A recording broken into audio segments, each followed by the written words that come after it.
De tal coisa me gloriei, não porém de mim mesmo, salvo nas minhas fraquezas, pois se eu viver a gloriar-me, não serei nécio, porque direi a verdade, mas abstenho-me para que ninguém se preocupe comigo, mais do que em me ver ou em me ouvir, e para que não me ensoberbeça com a grandeza das revelações, foi-me posto um espinho na carne, mensageiro de Satanás, para me esbofetear, a fim de que não me exalte.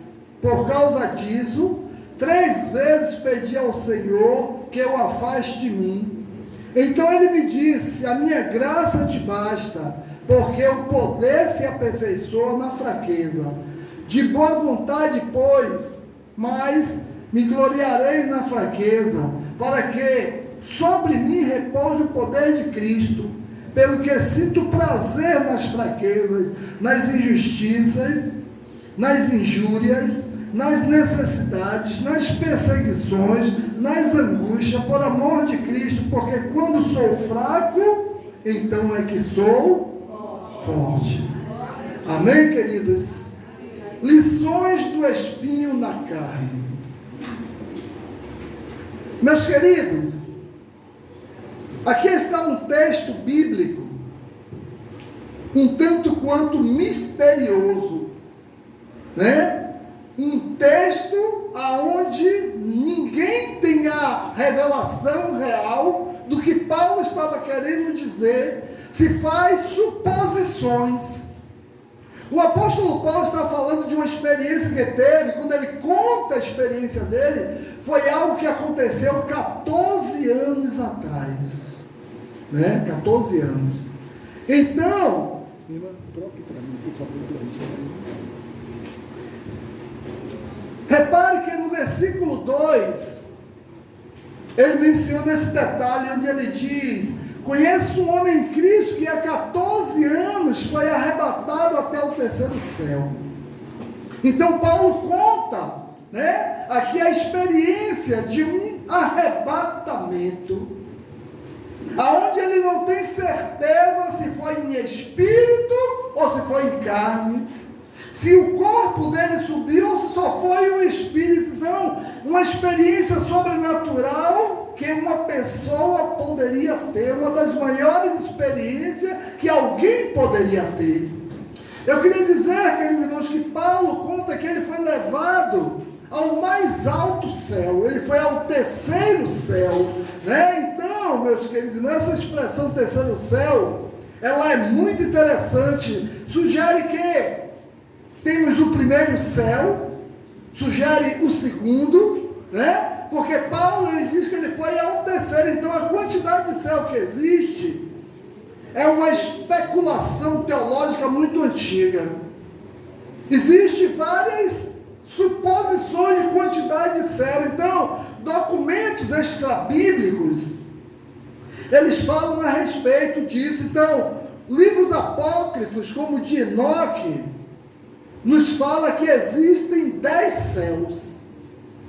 Esse livro de Enoque não tem nessa Bíblia.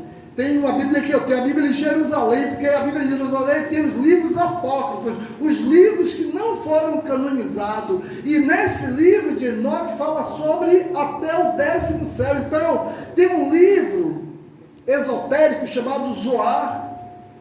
Ele fala em 395 céus. Imagine, mas é um livro esotérico, e diz uma lenda hebraica que existem o que? 995 céus. Mas na Bíblia, nós só conseguimos detectar na Bíblia canônica 3 céus, que é o que João foi e é o que Paulo foi. Então, queridos irmãos, o apóstolo Paulo, ele fala de 3º céu. Na época dele, a palavra céu tinha 3 sentidos. O primeiro, queridos irmãos, é onde se movem os pássaros. O primeiro céu. O segundo céu é onde ficam as estrelas nas galáxias. São as estrelas, a lua, né, o sol, esse seria o segundo céu. E aquele que chamamos, né, aquele que chama de espaço sideral, e o céu especial, que é o céu onde habita o nosso Deus, que é o terceiro céu, e aonde está o Senhor e Salvador Jesus. Então, quer dizer, o terceiro céu é o mais elevado de todo o alto padrão, o paraíso, a casa de Deus. Eu quero dizer, queridos irmãos, que no livro de Isaías, capítulo 57, 15, nós lemos que Deus habita em um lugar alto e santo, então, no terceiro céu. Então, eu quero dizer que Paulo, meus irmãos, disse que foi levado lá em visita ao terceiro céu, uma experiência o quê? Tão tremenda, tão maravilhosa, tão inefável, tão sobrenatural, que ele não soube dizer se foi fisicamente ou espiritualmente. Veja que ponto foi. Paulo, ele ficou o quê? Ficou em transe, certamente entrou em transe, porque ele não sabia, ele não imaginava naquele momento, quando ele voltou a si, né? Enquanto ele estava lá, ele não imaginava, ele se achava certamente fisicamente, mas quando ele voltou, ele não sabe. Eu quero dizer que Paulo está dizendo que não sei, meu corpo estava lá, ou se estava apenas meu espírito, não sei, ele não sabia explicar em que condição ele estava. Ele sabe sim que ele chegou ao terceiro céu, ele sabe sim que ele chegou à presença de Deus. Então no céu Paulo viu e ouviu coisas espetaculares, coisas que ao entendimento humano, que talvez nem ele soubesse explicar o que estava vivendo. Então eu quero dizer, mas em seguida ele recebeu uma grande provação. Observe, queridos irmãos, que depois que desce do céu, depois que ele passa por essa experiência tremenda, o que é que acontece? E aí ele passa pelo problema do espinho na carne. E aí vem as suas lutas, as suas provações. Tem um pastor presbiteriano chamado Augusto Nicodemos, que diz o seguinte sobre isso, que o apóstolo Paulo foi ao céu, deve ter visto os anjos, mas quando desceu tinha um demônio esperando por ele, porque ele fala em espinhos na carne, é um mensageiro de Satanás. Então observe, depois que ele desce, o demônio está esperando ele. Ele tem uma experiência transcendental com Deus, uma experiência maravilhosa com Deus, e depois ele é testado. Então quer dizer, Paulo teve um privilégio, um grande privilégio, depois uma grande provação. Com isso eu quero te dizer nesta manhã, talvez depois de uma grande vitória, muitas vezes vem as lutas. Depois de um grande benefício, vem as provações. E às vezes, queridos irmãos, estamos passando por provações, mas eu quero te dizer uma coisa, às vezes Deus diz a você assim: olha, a minha graça te basta. Então temos que estar preparados, é isso, precisamos aprender, que as coisas acontecem, todas as coisas acontecem pela vontade de Deus na nossa vida. Deus sabe por que nos dá algo, Deus sabe por que nos dá luta, Deus sabe por que nos dá provações, Deus sabe por que das nossas dificuldades, porque Ele sabe que nós temos a capacidade de suportar. É Deus quem controla os acontecimentos da história. E eu quero te dizer nessa manhã, o que está acontecendo na sua vida, Deus, Ele tem o controle, porque Deus sabe todas as coisas. Então há situações maravilhosas e há situações dolorosas, há bênçãos, mas há problemas também, mas todos estão aonde? No controle do grande Deus. Ele tem o controle de todas as coisas. Uma outra, assim, curiosidade, o que era, queridos irmãos, um espinho na carne, né? Paulo diz que teve. Então, essa não é uma questão de quem tem provações. Eu quero dizer, estudiosos, especialistas da Bíblia, né? Em todos os tempos eles debatem sobre o assunto e ninguém ainda concluiu, chegou a uma decisão, o que é esse espinho na carne de Paulo. Eu quero dizer que, por exemplo, Tertuliano e Jerônimo, né? Dois dos primeiros teólogos do cristianismo, dois aqueles homens assim, usados por Deus no princípio, eles acharam que o espinho na carne de Paulo fosse uma enxaqueca. Eles achavam que era uma dor de cabeça muito forte, dolorosa, entendeu? Que Paulo o apelidou de espinho na carne. Já João Calvino, teólogo francês, João Calvino nasceu 9 anos depois do descobrimento do Brasil. Ele nasceu em 1509. Ele acreditava que o espinho na carne fosse o quê? Uma tentação que Paulo sentia para quê? Para não cumprir o quê? Os seus deveres de apóstolo. Era algo que tentava impedir o ministério de Paulo. Era algo que tentava impedir que Paulo pudesse fazer aquilo que Deus determinou. Já Martinho Lutero, teólogo reformado protestante, ele achava que o espinho na carne de Paulo eram os seus adversários, eram espíritos perseguidores. Eu quero dizer, queridos irmãos, que os teólogos mais modernos da atualidade, eles opinam que o espinho na carne de Paulo fosse o quê? Remorso pelo que ele tinha feito aos cristãos, por cristãos que ele perseguia, cristãos que ele matava. O fato é que ninguém pode dizer com certeza o que era o espinho na carne de Paulo. Ninguém tem certeza. Sabemos que era algo que incomodava, né? O próprio apóstolo Paulo, ele não disse nada a respeito, ele não deu nenhuma pista. Se nós lermos o texto, a gente observa que não tem nenhuma pista do que é verdadeiramente o espinho na carne. Então vamos pensar, né, no fato de deixar as hipóteses do lado. Eu passei para os irmãos as hipóteses que existem.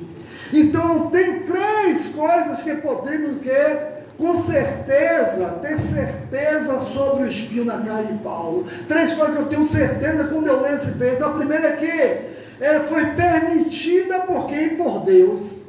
A primeira coisa que eu tenho certeza é que o espinho na carne de Paulo foi Deus que permitiu. E eu quero te dizer nessa manhã, o seu espinho na carne é Deus que tem permitido. As suas dificuldades Deus tem permitido na sua vida, mas Deus, ele confia em você. Eu quero dizer que o apóstolo Paulo lhe diz no versículo 7, foi-me dado um espinho na carne, um mensageiro de Satanás para me atormentar. Então, apesar de Satanás, queridos irmãos, se ocupar em atormentar aquela situação, foi permitido por Deus, foi dada por Deus. Deus permite. Satanás, ele não faz nada na vida de um servo de Deus que Deus não permita. Então, foi parecido com o que aconteceu com Jó.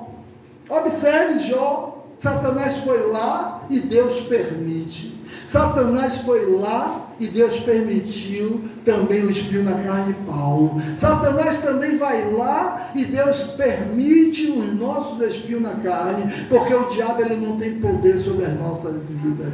Então é Deus que permite. Interessante isso, as situações que o diabo cria, meus irmãos, tem Deus o controle. As dificuldades que o diabo cria para nós, Deus tem o controle. O diabo é como um cachorrinho bravo acorrentado, que só vai até onde Deus deixa, só vai até onde Deus permite. Ele não vai além da permissão de Deus. Então Deus, ele tem o controle de Satanás na mão dele. Foi por isso que ele venceu a morte. Foi por isso que ele foi lá, olha, e tomou a chave da morte, porque Satanás, ele não tinha autoridade para isso. A segunda coisa que podemos saber com certeza sobre o espinho na carne é que foi uma grande aflição. Paulo fala que foi o que?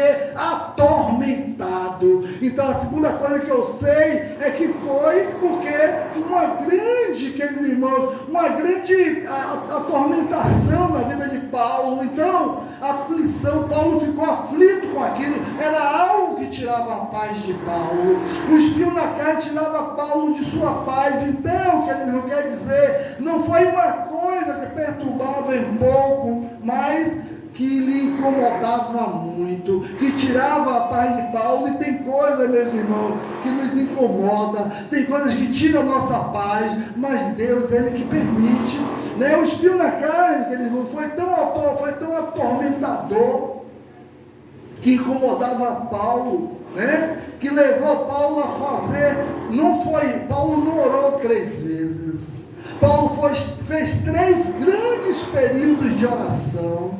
Paulo intercedeu incansavelmente. Então o sentido aqui não é que ele tenha orado 3 vezes, mas por 3 grandes pedidos, 3 grandes períodos, 3 grandes momentos. Então a terceira coisa que nós podemos saber com certeza sobre o espinho na carne de Paulo é que foi uma coisa independente da vontade humana. Porque tem provações que nós passamos que é por causa um do outro, mas foi permitida por Deus, não foi a vontade humana. Então, o espinho na carne não foi uma coisa que Paulo desejava ter na vida dele, mas era algo que Deus desejava que Paulo tivesse. Sabe por quê? Porque quando Paulo foi interceder, Deus tiraria se não fosse vontade de Deus. Então o que nós estamos passando, as dificuldades que você passa, as lutas que você tem passado, Deus ele tem o controle de todas as coisas. Quero dizer que Paulo só pode orar, e ele orou. Era a única coisa que ele podia fazer. Então isso é o que podemos saber com certeza sobre o ministério. Mensageiro de Satanás. A pergunta seguinte devemos fazer: por que Deus permitiu esse espinho na carne? Qual foi o propósito de Deus? O próprio apóstolo Paulo, meus irmãos, ele nos revela qual foi o propósito. Observe no versículo 7, ele diz: é para que eu não me ensoberbecesse com a grandeza das revelações, foi me dado um espinho na carne, mensageiro de Satanás, para me esbofetear, a fim de que ele não me exaltasse. Então o que é que acontece? Depois que ele tem uma grande revelação, depois que ele chega ao terceiro céu, e aí Deus diz: olha, se eu permitir, Paulo chega lá de boa, sem problema nenhum, não vai prestar. Paulo vai se sentir melhor do que todo mundo, vai se sentir superior a todos os outros. Então Paulo vai receber um espinhozinho, vai passar por uma luta, uma provação, para que ele possa ver que ele não é melhor do que ninguém. Então o espinho na carne foi permitido por Deus para que Paulo não se exaltasse com a grandeza da revelação que ele recebeu, porque a revelação foi muito grande. Paulo foi ao céu, Paulo viu e ouviu coisas que ninguém pode saber, que nem ele não sabia nem como transmitir, queridos irmãos. Então Deus havia mostrado tantas coisas impressionantes para Paulo. Imagine chegar ao terceiro céu, o que é que nós não vemos lá? Que ele corria o risco de ficar o que? Vaidoso, se encher de orgulho, e com isso escorregar nas ciladas da vida, com isso vir até abandonar o Senhor, porque ia se achar talvez no nível de Jesus, né? E aí Deus disse: olha, Paulo tem que passar. Então o espinho na carne tinha um propósito, servia para manter Paulo o que? Humilde. Paulo, a minha graça te basta. Paulo, você vai ver com seus problemas. Então na Bíblia a gente lê de alguns personagens que tiveram as suas quedas, mas isso nunca aconteceu com Paulo. Observe que ele foi o que? Guardado de se exaltar. Paulo, quer dizer, a intenção do diabo era o que? Destruir Paulo, fazer Paulo um homem o que? Amargurado, derrotado. Observe que é claro que a intenção do diabo não era causar nenhum benefício para Paulo, e ele não tem nesse objetivo nem na minha vida nem na sua. Ele não quer nos trazer benefício, o diabo quer nos causar problema. Então Deus está cuidando de nós, e Ele pode nos ajudar a lidar com as nossas dificuldades. Deus pode te ajudar a você viver as suas dificuldades. Deus pode te acompanhar nas suas dificuldades. Então o espinho na carne não reduziu o apóstolo Paulo, o espinho na carne não diminuiu Paulo, né? E eu quero dizer, pelo contrário, Paulo cresceu com o espinho na carne. Como, pastor? Observe que é o que aconteceu quando nós amamos a Deus. Ele faz com que todas as coisas cooperem para o nosso bem. Então o que foi que aconteceu? O espinho na carne fez o quê? Aproximou Paulo de Deus, e tudo aquilo que nos aproxima de Deus nos faz crescer. Tudo aquilo que nos aproxima de Deus nos engrandece. Às vezes, quando temos uma vida tranquila e boa, nem nos lembramos de Deus, mas quando os problemas acontecem, aí nós recorremos para Ele. Então, um filósofo cristão, Soren Kierkegaard, ele escreveu o seguinte: com a ajuda do espinho do meu pé, pulo mais alto do que qualquer um com o pé sadio. E é verdade, né? Então, quando temos espinho na carne, nós pulamos mais alto. Com espinho na carne, nós oramos mais. Com espinho na carne, nos aproximamos mais de Deus. Com espinho na carne, nós lemos mais a Bíblia, porque nós precisamos de Deus. Nós entendemos que precisamos dele. Então, essa era a fé que o apóstolo Paulo tinha. Ele disse no versículo 10, quando sou fraco é que sou forte. Imagine, então, quando eu estou fraco, é que eu sou mais forte. Por quê? Porque eu estou próximo do Senhor. Então, pode ter certeza, muita gente que está no céu hoje é porque confiou em Deus para a sua salvação. Então precisamos confiar nele. Eu quero dizer que as lutas e tribulações, queridos irmãos, os ajudaram em estar firme com o Senhor. Então, os espinhos das vidas os despertaram para quê? Para buscar cada dia mais e mais ao Senhor. Então, quando temos espinho, buscamos. Muita gente está aí com uma vida boa, não quer saber de Deus, mas quando uma coisa aperta, é o caso do ateu, não acredita em Deus, mas quando o médico diz assim, olha, você vai morrer, só um milagre, aí ele, puxa, oh meu Deus, aí o ateu acredita em Deus, passa a orar, passa a buscar a Deus, porque o médico disse que só um milagre da vida dele. Então, queridos irmãos, eu quero dizer que os espíritos da vida, meus queridos irmãos, nos desperta a buscar a Deus, a todas as pessoas. Como foi que Paulo venceu o seu espinho na carne? Observe que Deus disse a ele, a minha graça te basta. Foi assim que ele venceu. A tradução da Bíblia Viva, ela traduz assim, eu estou com você, isso é tudo que você precisa. Na tradução da Bíblia diz isso, Paulo, estou com você, você precisa mais alguma coisa além de mim? Quer mais alguma coisa além de mim? Se Paulo dissesse, eu quero ficar ali dizendo que eu não sou suficiente para você, e eu quero dizer para você nesta manhã, Deus é suficiente para você. Ele é suficiente. Então, Paulo achava que para ser feliz, queridos irmãos, aquele espinho na carne tinha que ser movido dele. Para ser feliz, tinha que ter tirado dele. Imagine, tem um vídeo que uma mãe chega e está se queixando.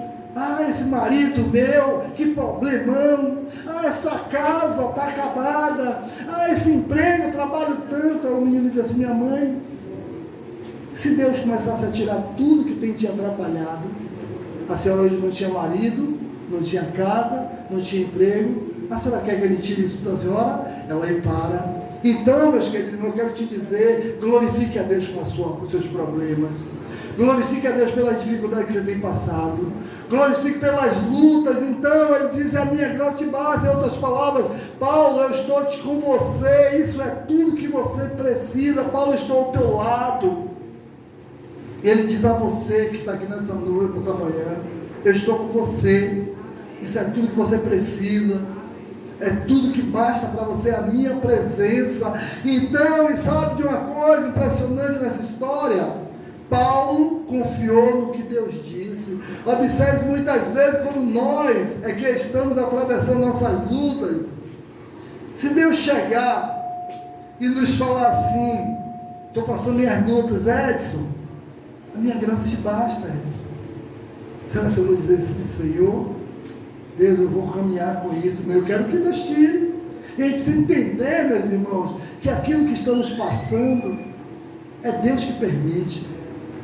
Aqueles problemas que estamos passando, Deus permite. Os problemas de saúde, Deus que permite. Os problemas na vida, Deus que permite. Então, muitas vezes, quando nós estamos atravessando nossas lutas, né? Deus diz, a minha graça te basta. Vamos dizer, se a minha resposta é, não basta não, Senhor. Paulo disse sim, porque Paulo se calou. A graça de Deus basta para você. A graça de Deus basta na sua vida. Então Paulo, ele confiou tanto no Deus que disse, né? E ele conclui o seguinte, no verso 9 e 10, portanto eu me glorio ainda mais alegremente em minha fraqueza, para que o poder de Cristo repouse em mim. Por isso, por amor de Cristo, regozijo-me, né? Nas fraquezas, nos insultos, nas necessidades, nas perseguições, nas angústias, mas quando sou fraco, sou forte. Então, quer dizer, a graça de Deus bastou para Paulo, sim, bastou. Então, foi suficiente para ele? Foi. às vezes o espinho da carne, precisamos receber nossos espinhos. Eu quero te dizer nessa noite, nessa manhã, que Jesus, ele recebeu os espinhos dele também. Jesus recebeu o espinho, literalmente, e foi na carne também. A Bíblia diz que aqueles espinhos penetraram na carne de Jesus. Mas o que é que ele ouvia do Pai? Certamente, meu filho, a minha graça te basta. E Jesus aceitou os espinhos. Às vezes pensaram que iam o quê? Ridicularizar Jesus com a coroa de espinho. Não sabiam que aquela coroa de espinho engrandeceu Jesus, porque a coroa de espinho foi por nós, foi para que estivéssemos aqui, glorificando a Ele. Então, queridos irmãos, eu quero dizer que quando a gente confia em Deus, Ele nos dá vitória na nossa luta. Não deixe de confiar. Se você está desempregado, diga: Senhor, eu sei que o Senhor tem um bom emprego para mim. Se tem alguém doente na sua casa, diz: Senhor, eu sei que o Senhor tem poder para curar, mas a sua graça me basta. Se você tem problema de relacionamento com sua família, diz: Senhor, eu quero que mude, transforme o coração de meu marido, ou de minha esposa, ou de meus filhos, mas eu sei que o Senhor tem poder para fazer isso. Então, eu quero concluir falando que o Senhor Jesus, Ele viveu os seus espinhos, né? Também viveu os seus espinhos. Então não podemos esquecer que na vida de Jesus também existiam espinhos. Na vida de Jesus, Jesus é perfeito. Eu sou miserável, pecador, erro, já errei. Jesus era perfeito. Aí Jesus teve espinho, e eu, como errado, como pecador, não quero ter espinhos. Não tem como.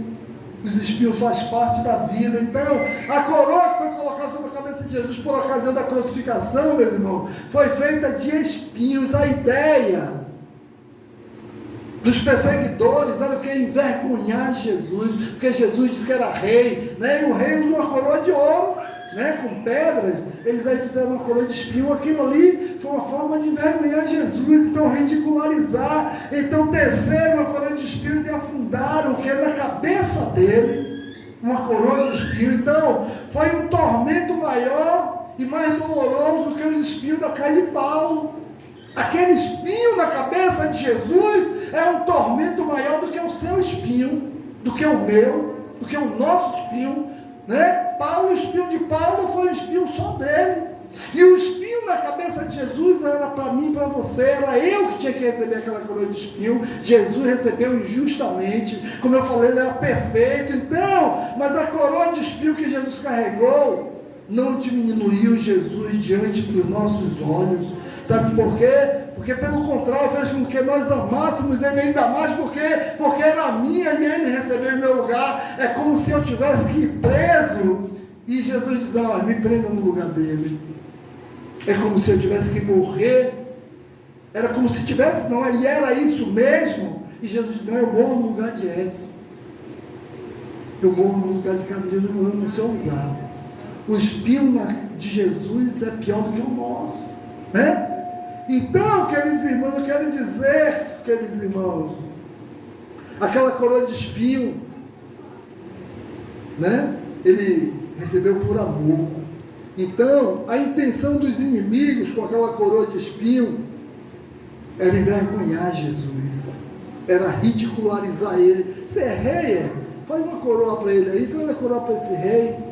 Só que traz um monte de espinho. Então, mas Deus transformou aquela coroa, Deus transformou aqueles espinhos, que é um emblema de amor. Aquela coroa de ridículo, tentativa de ridicularização, se transformou em uma coroa de amor por mim e por você. Eu quero dizer, queridos irmãos, isso significa, primeiro, que Jesus, Ele entende a nossa dor. Porque Jesus, né? Ele sentiu primeiro do que eu e do que você. Nosso espinho não é nada diante do espinho de Jesus. Então, o espinho dele supera todos os nossos espinhos. Se juntar os espinhos de todos nós aqui juntos, não dá o espinho que Jesus foi cravado na cabeça dele. Então, Jesus, ele entende, segundo, significa que Deus pode extrair o quê? Os nossos espinhos. Por quê? Porque o de Jesus foi extraído. Ele, quando ressuscitou sem a coroa, né? E nós teremos espinhos aqui. Aqui nós teremos espinhos. Mas quando nós formos arrebatados, não teremos mais espinho. Quando nós formos conduzidos para o céu, não teremos espinho. Então entenda isso, observe que nas mãos de Deus, os nossos espinhos são transformados em benefícios. Deus tem um propósito com o seu espinho. Deus tem um propósito com o espinho de cada um de nós aqui. E o propósito de Deus é nos aproximar dele. Né? Então que nós possamos aceitar os nossos espinhos, né? E glorificar a Deus, sobretudo dizer que Ele é grande, até pelos espinhos que Ele tem nos dado. Amém? Que Deus nos abençoe. Vamos ficar de pé e vamos orar.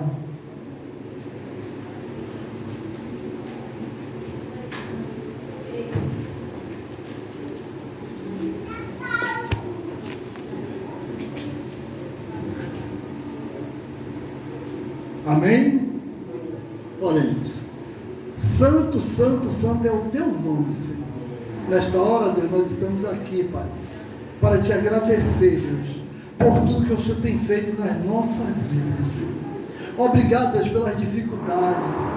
Obrigado pelas bênçãos. Obrigado pelos problemas. E obrigado, Deus, por tudo, Senhor Deus, que o Senhor tem trazido para nós, Deus. Porque a Tua palavra diz que todas as coisas contribuem, Senhor Deus, para o nosso bem, Pai.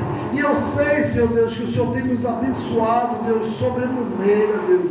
O Senhor tem nos abençoado grandemente, Pai. E o Teu Espírito Santo, Deus, tem nos conduzido, Deus, à vitória. Tem nos ajudado, Deus, a carregar a nossa cruz. Tem acalentado, Deus, tem passado o bálsamo sobre as nossas dores. Senhor Deus, que nós possamos entender, Deus, que os espinhos fazem parte, Pai, da vida, Senhor Deus, porque, Deus, no mundo nós teríamos aflições. O Seu Filho já tinha informado isso. Que nós tenhamos bom ânimo, para que possamos conduzir as nossas vidas a sermos mais do que vencedores. Obrigado, Deus. Continua nos abençoando, nos guardando, nos livrando de todo o mal, Pai.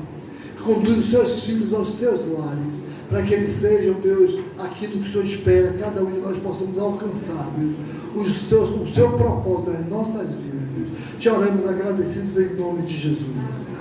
Amém, queridos. Coração silencioso, nós somos despedidos. Isso.